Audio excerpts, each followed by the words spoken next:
wabarakatuh. Perkenalkan, nama saya Megina Lutfiana. Saya calon guru penggerak angkatan 11.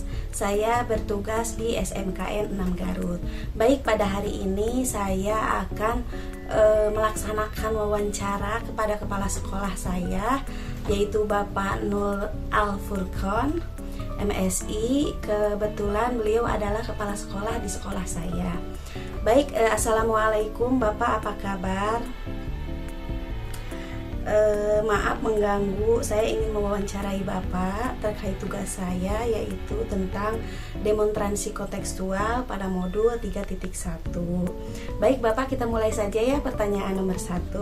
Baik Bapak, selama ini bagaimana Bapak dapat mengidentifikasi kasus-kasus yang merupakan dilema etika atau dilema bujukan moral? Selama ini memang kasus-kasus itu kan tidak langsung ditindaklanjuti. Jadi kalau misalkan ada kasus-kasus seperti itu, kita pelajari dulu apakah betul dan enggaknya, karena ini kan sangat prinsip sekali. Jadi penanganan kasus ini kan harus betul-betul masuk ke permasalahan anak.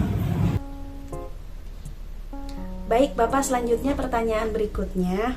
Selama ini bagaimana Bapak menjalankan pengambilan keputusan di sekolah Bapak, terutama untuk kasus-kasus yang mana keduanya punya dua kepentingan, sama-sama benar atau sama-sama mengandung nilai-nilai kebajikan?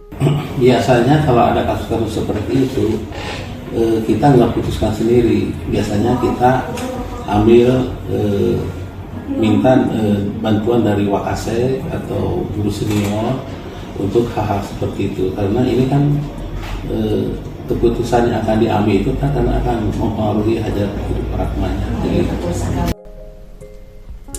Baik Bapak, selanjutnya pertanyaan nomor 3.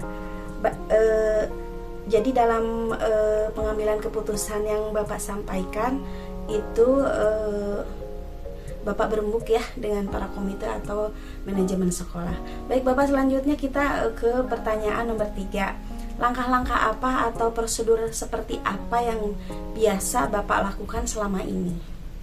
Jadi kalau misalkan memang kasus sangat berat, kita nggak putuskan sendiri. Kalau misalkan yang sangat prinsip dan memang harus privat, itu memang kita putuskan sendiri oleh kepala sekolah dengan yang bersangkutan. Tapi kalau misalkan keputusan-keputusan memang ini bisa untuk konsumsi juga yang lain, wakase biasanya yang punya kompeten untuk itu, biasanya nanti akan minta bantuan. Ya betul sekali ya Bapak ya, bahwa langkah prosedur berembuk dengan manajemen sekolah atau pihak komite itu adalah langkah yang paling benar. Baik, selanjutnya Bapak, hal-hal apa untuk pertanyaan nomor 4 ya Bapak, maaf. Hal apa saja yang selama ini Bapak anggap efektif dalam pengambilan keputusan pada kasus-kasus dilema etika atau bujukan moral? Biasanya kalau kasus-kasus itu kan kita minta bantuan ke wakase, kita pada waktu memutuskan itu harus berdua Pak. Karena di sisi lain itu kan termasuk terlibat ya dilema etika itu, terlibat bagi orang tertentu. Cuma mungkin kita minta bantuan ke wakase itu pendapat, kalau misalkan ada masalah seperti ini harus bagaimana. Sebenarnya kita juga sudah punya keputusan, cuma supaya menguatkan. Baik, selanjutnya nomor 5 Bapak, hal-hal apa saja yang selama ini merupakan tantangan pengambilan keputusan pada kasus-kasus dilema etik dan bujukan moral? Memang kalau masalah kasus-kasus seperti itu biasanya kan terutama untuk orang-orang tertentu di sini, misalkan orang-orang yang dibilang punya pengaruh atau gimana, nah itu kan harus hati-hati dalam memutuskan. Tapi biasanya itu kan orang tersebut memang harus diajak ngomong berdua, nanti kita putuskan keputusan dengan mereka sendiri untuk hal seperti itu. Jadi misalkan pemecahan seperti ini, kita jangan sampai melanggar aturan, karena kita kan seorang PNS atau P3K, jadi kita tidak boleh melanggar aturan atau merumpak aturan yang ditetapkan oleh pemerintah, karena dampaknya kan ke kita. Baik Bapak, selanjutnya untuk nomor 6 Bapak, Apakah Bapak memiliki tata kala atau jadwal tertentu dalam sebuah penyelesaian masalah kasus dilema etik? Apakah langsung menyelesaikannya di tempat atau memiliki jadwal khusus yang penyelesaiannya, atau mungkin prosedur seperti apa yang biasa Bapak jalankan? Kalau itu kan tidak punya jadwal. Oh iya. Nah, iya, itu kan tidak punya jadwal. Jadi pada waktu terjadi ya kita harus cepat tanggap untuk menyelesaikan. Baik Bapak, pertanyaan selanjutnya yaitu nomor 7 ya Bapak. Adakah seseorang atau faktor-faktor apa yang selama ini mempermudah atau membantu dalam pengambilan keputusan tentang kasus-kasus dilema etika atau rujukan moral? Sebenarnya selama ini memang kasus-kasus itu ada juga, cuma kebanyakan memang diambil keputusan sendiri oleh Bapak karena sehubungan dengan privat yang sangat privat sekali itu kita diambil. Tapi kalau misalkan yang sifatnya privat terus orang lain tahu kan itu jadi masalah besar juga. Oh iya. Baik, selanjutnya Bapak nomor 8, nomor terakhir ya Bapak ya. Dari semua yang disampaikan, pembelajaran apa yang dapat Bapak petik dari pengalaman Bapak untuk mengambil suatu keputusan? Karena kasus ini itu kan bermacam-macam, tiap orang yang terjadi itu biasa bermacam-macam. Itu memang pembelajaran untuk kita seorang dibilang mungkin di sini seorang kepala sekolah untuk memutuskan hal seperti itu. Jadi ini sebagai dijadikan catatan karena pada waktu nanti terjadi lagi ada keputusan seperti itu kita harus cepat mungkin mengambil kesimpulan, mengambil keputusan supaya tidak cepat selesai permasalahan yang terjadi. Baik Bapak, mungkin sekian dulu wawancara saya. Alhamdulillah sudah selesai. Terima kasih sudah meluangkan waktu untuk wawancara, membantu saya dalam proses pengerjaan tugas di PGP CGP Angkatan 11. Baik, demikian wawancara saya dengan kepala sekolah saya, Bapak Nur Al-Furqan MSI, sebagai kepala sekolah di SMKN 6 Garut. Billahi taufik wal hidayah. Wassalamualaikum warahmatullahi wabarakatuh.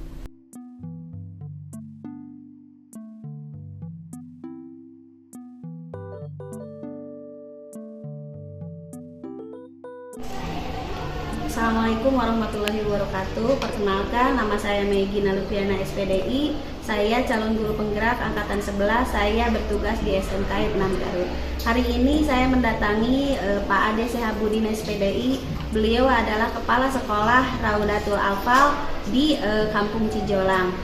Saya akan menanyakan atau mewawancarai beliau terkait dilema etika yang terkadang terjadi di sekolah. Assalamualaikum Bapak. Waalaikumsalam Ibu. Apa kabarnya Bapak, sehat? Alhamdulillah selama ini alhamdulillah dalam keadaan sehat walafiat. Baik Bapak, maaf mengganggu ini. Saya ingin mewawancarai Bapak terkait tugas pendidikan guru penggerak saya pada modul 3.1 di tugas demonstrasi kontekstual Bapak. Saya ingin mewawancarai Bapak terkait dengan kisah-kisah etika moral. Baik Bapak, kita mulai saja ya pertanyaannya untuk nomor 1. Selama ini bagaimana Bapak dapat mengidentifikasi kasus-kasus yang merupakan dilema etika atau dilema rujukan moral? Itu ya. Kalau selama ini ada beberapa hal yang dapat diidentifikasi tentang dilema etika di sana. Nah, barangkali ada lagi yang lainnya. Oke, baik Bapak, nomor 2 mungkin ya Bapak. Selama ini bagaimana Bapak menjalankan pengambilan keputusan di sekolah Bapak, terutama untuk kasus-kasus yang mana keduanya punya kepentingan yang sama benar atau sama-sama mengandung nilai-nilai kebajikan? Oke. Biasanya kalau untuk masalah itu yaitu selalu dibicarakan. Bisa jadi dimusyawarahkan dengan para wakil kepala sekolah ataupun yaitu dengan pihak manajemen sekolah, barangkali itu Bu. Oke, baik Bapak, jadi pengambilan keputusannya tidak diambil oleh Bapak sepihak gitu Iya, tapi betul. Dengan para item yang ada di sekolah. Baik itulah. Bapak, lanjut ya Bapak, nomor 3. Langkah-langkah apa atau prosedur seperti apa yang bisa Bapak lakukan selama ini gitu? Kalau untuk selama ini diantaranya memang banyak Bu. Tapi yang suka dilakukan di sini yaitu diantaranya 2. Yang pertama adalah mengidentifikasi tentang akar permasalahan di sana, dan yang kedua yaitu mengajak ataupun yaitu disuruh untuk mengobrol, melihat latar belakang apa yang jadi permasalahan di sana supaya tidak ada salah dalam pengambilan keputusan yang terjadi. Baik Bapak, betul sekali ya bahwa langkah-langkah prosedur itu memang berembuk dengan manajemen sekolah. Iya. Baik Bapak, nomor selanjutnya yaitu hal-hal apa saja yang selama ini Bapak anggap efektif dalam pengambilan keputusan pada kasus-kasus dilema etika Bapak? Kalau untuk masalah yang itu bisa jadi hal yang paling penting adalah berbicara dari hati ke hati dengan orang, yaitu orang tersebut supaya lebih efektif begitu. Oke, jadi dirasa dari hati-hati lebih efektif. Iya, ya, Bapak? seperti itu, Oke. door to door. Iya. Baik Bapak, nomor 5 Bapak, hal-hal apa saja yang selama ini merupakan tantangan nih dalam pengambilan keputusan pada dilema etika yang sering terjadi Bapak alami? Tentu saja kalau masalah dilema di dalam etika, yaitu sebenarnya bingung bagi saya itu harus berbicara ada seberapa banyak yang harus kita sebutkan tentang perasaan di sana. Hanya saja bisa jadi kita tarik kesimpulan dari masalah itu dua. Yang pertama yaitu rasa kasihan, dan yang kedua adalah rasa iba. Gitu. Karena bisa jadi kita itu mengetahui tentang latar belakang apa yang jadi permasalahan di sana. Oke, baik Bapak. Nah, nomor 6 Bapak, apakah Bapak memiliki tata cara atau jadwal nih tentang dalam sebuah penyelesaian masalah kasus dilema etika, apakah langsung diselesaikan di tempat atau memiliki jadwal dinantikan atau dimusyawarahkan dulu gitu Bapak? Kalau untuk masalah jadwal kebetulan tidak ada Ibu. Iya. Tetapi jika ada masalah dilema ataupun tentang masalah dilema etika, biasanya kalau di sini yaitu suka langsung ditindaklanjut dari permasalahan di sana, yaitu supaya lebih tuntas gitu, supaya lebih gamblang selesai dengan cepat begitu. Oke. Baik Bapak, pertanyaan nomor 7, adakah mungkin seseorang atau faktor-faktor yang selama ini mempermudah atau membantu Bapak dalam pengambilan keputusan tentang kasus-kasus dilema etika Bapak? Kalau untuk masalah itu tentu ada banyak di sini, yaitu yang bisa membantu menyelesaikan permasalahan di sana. Di antaranya bisa jadi para pihak WKS ataupun yaitu dilibatkan dengan komite sekolah. Itu diantaranya yang suka membantu di dalam permasalahan yang terjadi seperti ini. Oke, Begitu. jadi Bapak mah semua elemen sekolah itu dilibatkan. Ya, seperti itu dilibatkan. Oke, baik. Bapak, untuk pertanyaan terakhir, maaf Bapak, dari semua yang kita sampaikan gitu ya, hal-hal yang tadi, pembelajaran apa nih yang dapat Bapak petik dari pengalaman Bapak untuk mengambil suatu keputusan tentang dilema etika? Kalau untuk masalah penanganan masalah dilema etika, tentu saja yaitu ada hal yang sering terjadi di dunia kerja ataupun di dunia industri, bisa jadi di dunia sekolah. Tentu saja suka ada masalah dilema tentang etika, itu Bu diantaranya. Oke. Baik, Bapak, mungkin itu saja yang ingin saya tanyakan ya. Maaf mengganggu jadwal Bapak. Enggak. Mudah-mudahan ke depan kalau ada perlu lagi saya Bapak tidak sungkan. Iya. Terima kasih Bapak sudah Sama-sama, bersedia Ibu. mewawancaranya. Iya. Assalamualaikum warahmatullahi wabarakatuh. Waalaikumsalam. Baik, demikian wawancara saya dengan Bapak Ade Syahabudin, SPDI. Mudah-mudahan ada manfaatnya. Billahi taufik wal hidayah. Wassalamualaikum warahmatullahi wabarakatuh.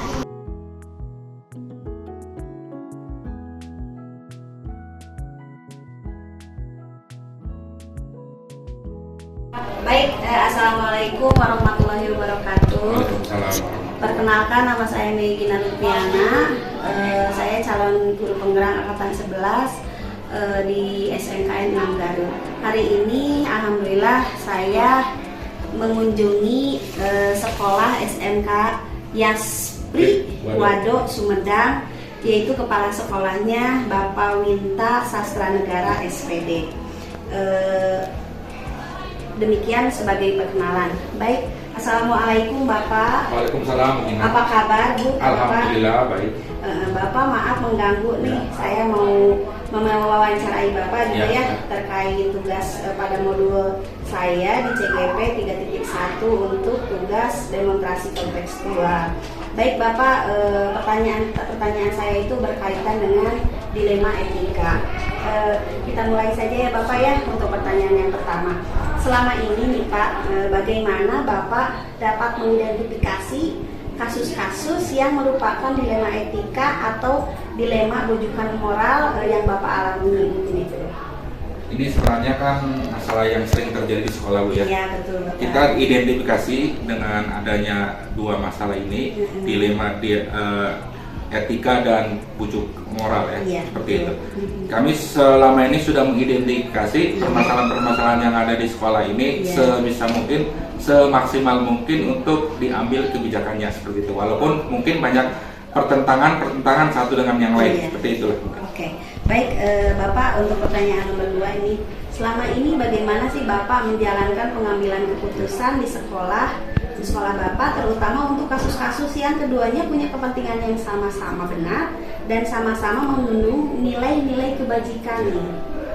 Biasanya kami selalu mendengarkan pihak lain, Bu. Sekecil apapun itu kami perhatikan, karena untuk mengambil kebijakan itu jangan dianggap mudah, karena sekecil apapun mungkin bisa menimbulkan konflik. Jadi suatu hal yang kita ambil kebijakannya harus mengandung nilai kebenaran, baik benar menurut diri sendiri, atau benar menurut orang lain, atau benar menurut agama, atau benar menurut peraturan yang ada, seperti itu. Jadi kami perlu adanya pertimbangan-pertimbangan yang kami laksanakan. Oke. Jadi Bapak mah pengambilan keputusannya itu dengan pertimbangan Ya, banyak betul. dari Masukan-masukan dari Iya. setiap stakeholder. Oke, baik Bapak, untuk pertanyaan selanjutnya, langkah-langkah apa sih atau prosedur seperti apa yang biasanya Bapak lakukan selama ini untuk penanganan kasus dilema etika Ya. Bapak? Penanganan kasus dilema etika itu biasanya kami identifikasi dulu, jadi tidak langsung kami eksekusi, kami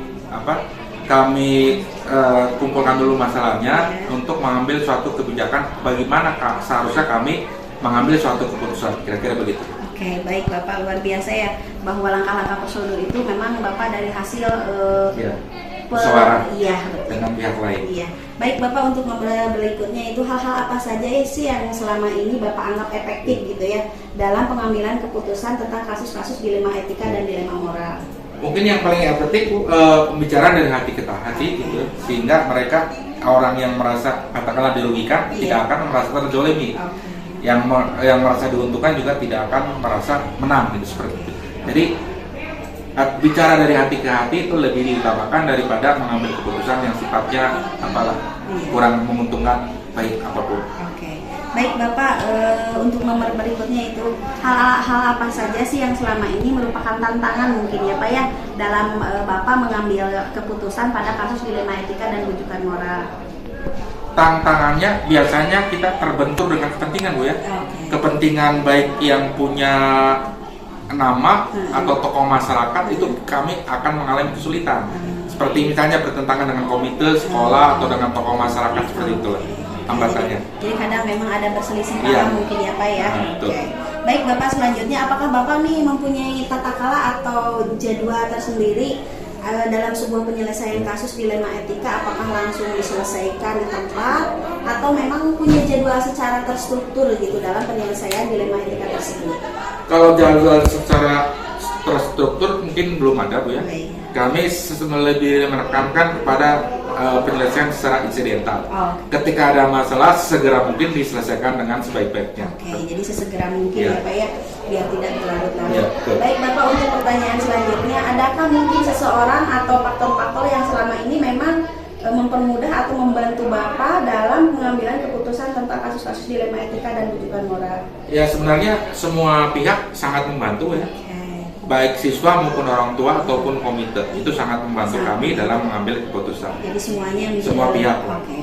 Baik Bapak, untuk pertanyaan terakhir mungkin ya Pak ya. Ya. Dari semua yang sudah Bapak sampaikan maupun saya sampaikan, pembelajaran apa sih yang bisa dapat Bapak petik dari pengalaman Bapak untuk mengambil suatu keputusan pada kasus dilema etika dan rujukan moral? mungkin yang sangat penting garis bawahi, Bu, tidak ada masalah yang sepele. Jadi jangan terlalu besar-besarkan masalah atau jangan menyepelekan masalah yang kecil. Semuanya kita anggap penting dalam menyelesaikan suatu masalah seperti itu. Baik, alhamdulillah Bapak, terima kasih atas waktunya. Sama-sama. Mungkin sementara waktu wawancaranya sampai sekian. Mudah-mudahan lain waktu saya bisa berkunjung lagi ke sekolah Bapak. Tetap sehat Bapak dan semoga Bapak menjadi seorang pemimpin yang lebih bijaksana. Amin. Mungkin demikian wawancara saya terhadap Bapak Winta Sasta Negara SPD sebagai Kepala Sekolah di SMK Yaspri, Wado, Kabupaten Sumedang. Demikian wawancara saya. Assalamualaikum warahmatullahi wabarakatuh. Waalaikumsalam warahmatullahi wabarakatuh.